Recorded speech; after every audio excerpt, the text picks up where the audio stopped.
நாமத்தினாலே உங்கள் அனைவருக்கும் என் வாழ்த்துக்களை தெரிவித்துக் கொள்கிறேன். இந்த கார்னர்ஸ்டோன் பாடம் படிக்கிறதுக்கு உங்கள் அனைவரையும் நான் அன்போடு வாழ்த்தி வரவேற்றுக் கொள்கிறேன். இந்த வாரம் நம்ம 10வது பாடத்தை படிக்க போகிறோம். பாடத்துக்குள்ளே போகிறதுக்கு முன்னாடி ஜெபம் செய்வோம். அன்புள்ள பரம்பிதாவே, இந்த வார பாடம் படிக்கும் போது கூடங்க இந்த பாடம் நாங்கள் எங்கள் மனசில் இருக்க உதவி செய்யுங்க. ஆண்டவரே, இது கேட்குறவங்களுக்கு நல்லா புரிகிறதுக்கு உதவி செய்யுங்க. இது கூடருங்க ஆசீர்வதிங்க மொத்தமாக பார்த்துக்கோங்க. இயேசுவின் ஜெபிக்க அன்பின் பரம் தகப்பனே, ஆமேன். இந்த வார பாடத்துக்கான தலைப்பு நாமும் அவர்களும். இந்த வார பாடத்துக்கான மனப்பாட வசனம் அப்போஸ்தலர் 15ஆம் அதிகாரம் 10-11வது வசனம். இப்படி இருக்க நம்முடைய பிதாக்களாலும் நம்மாலும் சுமக்கக்கூடாதிருந்த நுகத்தடியை சீஷர் கழுத்தின் மேல் சுமத்துவதினால் நீங்கள் தேவனை சோதிப்பானேன். கர்த்தராகிய இயேசு கிறிஸ்துவின் கிருபையினாலே அவர்கள் இரட்சிக்கப்படுகிறது எப்படியோ அப்படியே நாமும் இரட்சிக்கப்படுவோம் என்று நம்பியிருக்கிறோம் என்றான். இந்த வார பாடம் நம்மளுடைய ஊழியத்தின் மைய நோக்கத்தையும், அது எப்படி நம்மளுடைய பிரச்சனைகளை, அரசியல், சுய ஆசைகள், கலாச்சாரங்கள், பழக்க வழக்கங்கள் இதோட கொண்டு போறோம் அப்படிங்கிறது பார்க்கறது. சபையின் வாழ்க்கையுடைய இந்த காலகட்டத்தில் புறஜாதியார் கிறிஸ்து யார் அப்படிங்கிறது தெரிஞ்சுக்கிறதுல ரொம்ப ஆர்வமா இருந்தாங்க. ஆனால் சில யூதர்கள் கிறிஸ்துவை பின்தொடரணும் அப்படின்னா அவங்க ஒரு நல்ல யூதராக இருக்கணும் அப்படின்னு அவங்க உறுதியா இருந்தாங்க. இந்த யூதர்களுடைய கலாச்சாரங்களும் பழக்கங்களும் சத்தியம் எது, கலாச்சாரம் எது அப்படிங்கிறது பிரிக்கிறதுல ரொம்ப கஷ்டமான ஒன்றா மாத்திருச்சு. அதனால சபை ஒரு முக்கியமான ஒரு கூடுதலை நடத்தணும்னு முடிவு பண்ணுச்சு. பவுல், பர்னபா, பேதுரு அவங்க எல்லாருமே இந்த கூட்டத்தில் இருந்தாங்க. யாக்கோபு தான் இந்த கூட்டத்தை நடத்தினாரு. இந்த கூட்டத்தில் அவங்க ஆலோசிச்ச காரியங்கள் ரொம்ப தீவிரமானதாயும் உணர்ச்சி மிக்க ஒன்றாவும் இருந்துச்சு. ஆனால் அதில் முக்கியமான ஒன்றா கிறிஸ்துனுடைய கிருபை கல்வாரிலிருந்து வணிஞ்சு எல்லா மனித குலத்துக்கும் கிடைக்க வேண்டிய ஒரு சிறந்த பரிசா இருந்துச்சு. அது இலவசமாகவும் எந்த ஒரு ஊரு, குலம், கோத்திரம், பாலினம், வயது சாதி இருக்கக்கூடாதுன்னு இருந்துச்சு. இந்த கூட்டத்தில் ஒரு முக்கியமான காரியம் என்னன்னா, பவுலு பர்னபாவும் ஆண்டவர் எப்படி புறச்சாதிகளை சந்திச்சது அப்படிங்கிறத சொல்றதுதான். இந்த முக்கியமான வேலைக்கு அவங்களை ஒப்பு கொடுக்க இந்த கதைகள் அவங்களுக்கு ரொம்ப உதவி செஞ்சது. இன்னைக்கும் இந்த பாடம் அரசியல், விசுவாசிகள் மத்தியில் பிரச்சனைகள், இன்னும் குழப்பங்களை சந்திக்க நம்ம எதுக்காக இந்த உலகத்துல இருக்கிறோம் அப்படிங்கிறது ஞாபகப்படுத்த ரொம்ப உதவியா இருக்கும்.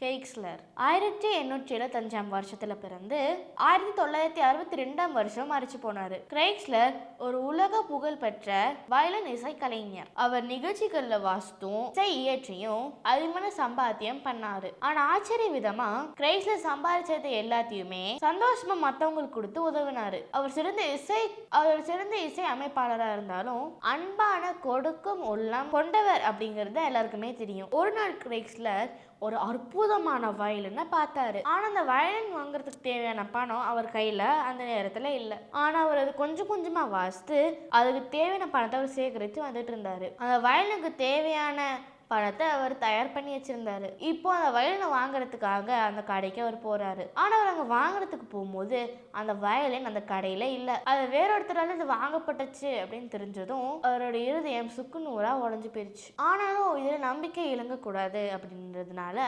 கிரைஸ்லர் அந்த வயலின் வாங்கினவருடைய வீட்டுக்கு போறாரு. அவர் வாங்கிட்டு வந்த அந்த வயலின் இவருக்கு கிடைக்குமா அப்படின்னு கேட்டாரு. ஆனா அந்த பணத்தை கொடுத்து வாங்கிட்டு வந்தவர் கண்டிப்பா அந்த வயலின் உங்களுக்கு தரமாட்டேன் அப்படின்னு சொன்னாங்க. ஏன்னா அது என்னோட மிக சிறந்த பொக்கிஷம், இதனால விற்கவே முடியாது அப்படின்னு அவர் சொன்னாரு. ரொம்ப வருத்தத்தோட கிரைஸ்லர் அங்கது கிளம்புறதுக்கு முடிவு பண்ணாரு. அந்த நேரம் அவர் மனசுல ஒரு யோசனை தோணுச்சு. அந்த வயலினோட உரிமையாளர்கிட்ட, ஐயா, நீங்க உங்க பணத்தை வச்சு இந்த விலை மதிப்பற்ற வயலினை வாங்கிட்டு வந்திருந்தாலும் அது மௌனமா ஒரு இடத்துல அமைதியா இருக்கிறது என்னால் சகிக்க முடியல. நீங்க அனுமதிச்சா அதை ஒரே இடத்துல நான் வாசிக்கலாமா அப்படின்னு கேட்டாரு. அந்த உரிமையாளர் சரி வாசிங்க அப்படின்னு அனுமதி கொடுத்தாரு. இப்போ கிரைஸ்லர் அந்த வயலின் எடுத்து வாசிக்க ஆரம்பிக்கிறாரு. அமைதியான அந்த இசைய அந்த உரிமையாளர் அந்த அற்புதமான இசைய கேட்டு அதுல மூழ்கி போயிடுறாரு. அந்த இசையில மயங்கினவரு கிரைஸ்லரை பார்த்து, இந்த வயலினை நான் வச்சிருந்தேன்னா அதை நான் செய்யற பெரிய தப்பு, இந்த வயலினை நீங்களே வச்சுக்கோங்க, இந்த இசைய உலகத்துக்கு கொண்டு போய் சேருங்க. புதிய ஏற்பாட்டு காலங்களில் வாழ்ந்த விசுவாசிகள் என்ன ஒரு முடிவுக்கு வந்தாங்களோ அதே முடிவுக்கு தான் கிரைஸ்லரும் வந்தாரு. அதாவது எல்லாத்துக்கும் விலை மதிப்பு உள்ள ஒண்ணு எல்லாத்துக்கும் இருக்குது. ஆதி திருச்சபையில நிறைய பிரச்சனைகள் இருந்துச்சு. ஆனால் உண்மையிலேயே பெரிய பிரச்சனை என்னன்னா, அந்த சபை ரொம்ப வேகமாக வளர்ச்சி அடைஞ்சு அது இருந்த பகுதியில் அது ஏற்படுத்தின தாக்கம் தான் இதனுடைய விளைவாக நிறைய பிரச்சனைகள் உண்டாக்குச்சு. மக்கள் ஒரு முக்கியமான காரணத்துக்காக ஒன்று சேர்ந்தாலும் அவங்க நேரக்குள்ள கொஞ்சம் கொஞ்சம் வித்தியாசங்கள் இருக்கும். இப்படிப்பட்ட வித்தியாசங்கள் சபைகளில் பிரிக்கிறதுலையும் அல்லது ஒன்றா சேர்க்கிறதுலையும் என்ன தாக்கம் உண்டாக்குது அப்படின்னு நீங்கள் பார்த்துருக்கீங்களா? இல்லை முக்கியமான முரண்பாடுகள் அப்படின்னா, புறஜாதியர்கள் யூதர்கள் மாதிரியே அவங்களுடைய பழக்க வழக்கங்களை கடைப்பிடிக்கணுமா அப்படிங்கிறது தான். அதாவது யூதர்களுடைய சடங்குகள் அவர்களுடைய பண்டிகைகள் இதெல்லாம் கிறிஸ்துவனுடைய விசுவாசத்தின் ஒரு பகுதியாக இருக்கிறது. இன்னைக்கும் நம்ம செய்கிற ஒவ்வொரு காரியங்களில் இதை நம்ம என்ன செய்கிறோம் அப்படிங்கிறதும் எதுக்காக செய்கிறோம் அப்படிங்கிறதையும் ஒரு வேதாகமாக அடிப்படை இருக்குதா?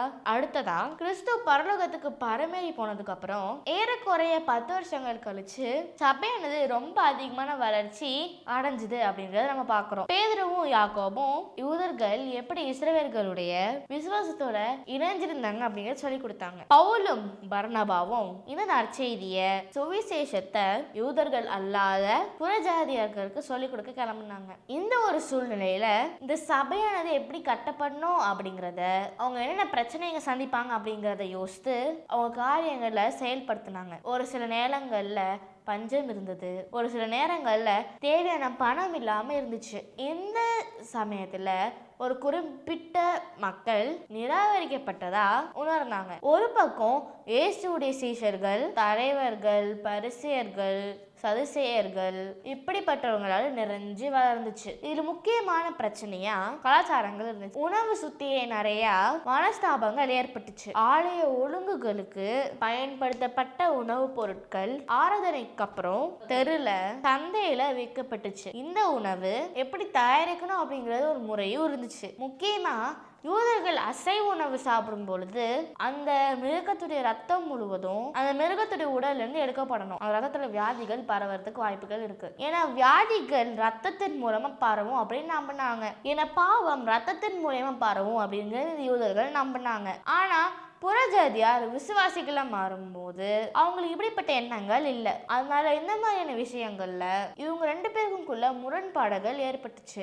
இன்னொரு முக்கியமான விஷயம், யூதர்களின் நம்பிக்கையின்படி யூதர்கள் புறஜாதியாரா இருந்த ஜனங்கள் மெய்யான இஸ்ரவேலர்களாக மாறுறதுக்கு விருத்த சேதனம் செய்யணும் அப்படின்னு யூதர்கள் கட்டாயப்படுத்தினாங்க. எந்த ஒரு கூட்டமா இருந்தாலும் அதுல முரண்பாடுகள் வர்றது சாத்தியம். எந்த ஒழுங்குபடுத்தப்பட்ட கூட்டத்திலையும் முக்கியமா 2 விதமான ஜனங்கள் இருப்பாங்க. ஒரு சிலர் முடிஞ்சு போனதை பார்த்துட்டு இருப்பாங்க, ஒரு சிலர் இப்போ என்ன நடக்குது இனிமே என்ன நடக்கும் அப்படின்னு பார்த்துட்டு இருப்பாங்க. யூதர்கள் மத்தியே இருந்த ஒரு முக்கியமான ஒரு நம்பிக்கை, ரட்சிப்பு இஸ்ரவேலர்களுக்கு மட்டும்தான். அதனால ஒரு புறஜாதியார் ஒரு யூதரா மாறுறதுக்கு யூதர்களின் சட்ட திட்டத்தின்படி கண்டிப்பா விருத்த சேதனம் செய்ய வேண்டியது இருந்துச்சு. இன்னைக்கான பாடம் பிரச்சனைகளின் மத்தியிலும் ஊழியர்கள் எப்படி நோக்கமா இருக்கணும் அப்படிங்கறத சொல்லி கொடுக்குது. இந்த பிரச்சனை பேதுரு எப்படி ஆண்டவருடைய கிருபை விசுவாசத்தின் மூலமா எல்லா ஜனங்களுக்கு எப்படி ஒரே மாதிரி கிடைக்கும் அப்படின்னும், இந்த புறஜாதியார் மத்தியில ஆண்டவர் எப்படி அற்புதங்களையும் அடையாளங்களையும் செய்தார்னு பகிர்ந்துகிட்ட பவுலும் பர்னபாவின் மூலமா ஒரு சபையினுடைய தலைவராக இருந்து யாக்கோபு எப்படி இந்த பிரச்சனைகள் ஊழியத்தை தடை பண்ணாம கொண்டு போனாரு அப்படிங்கறதுல மேற்கொள்ளப்பட்டுச்சு. இன்னைக்கான காலகட்டங்கள்ல விருத்த சேதனம் முக்கியம் இல்லையா அப்படிங்கிறது ஒரு சாதாரணமான விஷயமா இருக்கலாம். ஆனா அந்த காலகட்டத்துல அது ரொம்ப பெரிய பிரச்சனையா இருந்துச்சு. இந்த பிரச்சனைகள் அவங்க எப்படி கடந்து வந்தாங்க அப்படின்னு நம்ம பார்க்கும்போது ஆச்சரியமா இருக்கும். அவங்க எல்லாரும் கிறிஸ்துவனுடைய சீஷர்கள் ஆனாங்க அப்படிங்கறத அவங்க ஞாபகப்படுத்திக்கிட்டாங்க. பேதுரு எத்தனை முறை தலைமுறந்தார் அப்படின்னும் இப்போ எப்படி அவங்களோட தலைவரா இருக்கிறாரு அப்படிங்கறதும் யோசித்து பார்த்தாங்க. யாக்கோபும் இயேசுடைய சகோதரான யாக்கோபும் அவருடைய பிரச்சனைகளையும் பகிர்ந்துக்கிட்டாரு. பவுல் அவருடைய பிரச்சனைகளை கடிதத்துல எழுதினாரு. தலைவர்களா இருந்த அந்த சீஷர்கள் அவங்களுடைய அடிப்படை நம்பிக்கைகளுக்கு திரும்பி எப்படி உண்மையா வேலை செய்யணும் அப்படிங்கறத சொல்லி கொடுத்தாங்க. இவங்க எல்லாரும் அந்த சபையில இந்த பிரச்சனைகளை எப்படி தீர்த்து வைக்கிறது